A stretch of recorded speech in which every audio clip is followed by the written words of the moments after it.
نحمده ونصلي على رسوله الكريم اما بعد اعوذ باللہ من الشیطان الرجیم بسم اللہ الرحمن الرحیم۔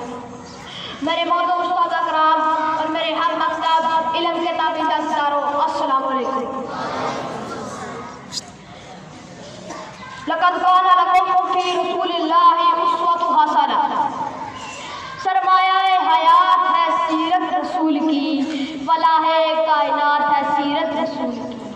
بنجر دلوں کو آپ نے سیراب کر دیا، ایک چشمہ صفات ہے سیرت رسول کی۔ آج مجھے جس موضوع پر لفظ کشائی کا موقع ملا ہے اس کا عنوان ہے سیرت النبی۔ جناب صدر، سیرت النبی تو وہ موضوع ہے جس کے بیان کے لیے سر دنیا کے درخت و قلم بنا دیا جائے، سر دنیا کے سمندروں کو روشنائی بنا دیا جائے، زمین و آسمان اور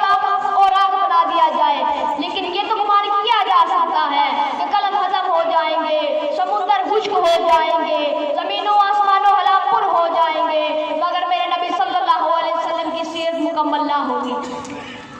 جناب صدر، زندگیاں بیت گئی اور قلم ٹوٹ گئے، زندگیاں بیت گئی اور قلم ٹوٹ گئے، تیرے اوصاف کا باب بھی مکمل نہ ہوا۔ ایک مومن کے لیے مسلمان اور ایک کلمہ گو کے لیے میرے نبی صلی اللہ علیہ وسلم کی ذات گرامی ہر لحاظ سے مرکز و محور ہے، وہ ایمان و اعتقاد کا بمبا ہے۔ یہ زمین و آسمان خلا آپ صلی کی ذات کے اندر گم ہے، آپ صلی کی عقیدت کی آن میں ہر رنگوں کو، ہر لاؤ گل میں، مہکتے ہوئے چمن میں، پھولوں کی خوشبو میں، بلبل کی چہک میں، پھولوں کی خوشبو میرے نبی صلی اللہ علیہ وسلم کی جلوے دیتے ہیں، مگر میرے نبی صلی اللہ علیہ وسلم برا ہے جو فلسفیوں سے کھل نہ سکا، جو نقطہ وروں سے حل نہ ہوا، جو فلسفیوں سے کھل نہ سکا، جو نقطہ وروں سے حل نہ ہوا، وہ رات ہی کملی والے نے بتلا دیا چند اشاروں میں۔ جناب صدر، حضور صلی اللہ علیہ وسلم پوری انسانیت کے لیے پیغام نجات ہے۔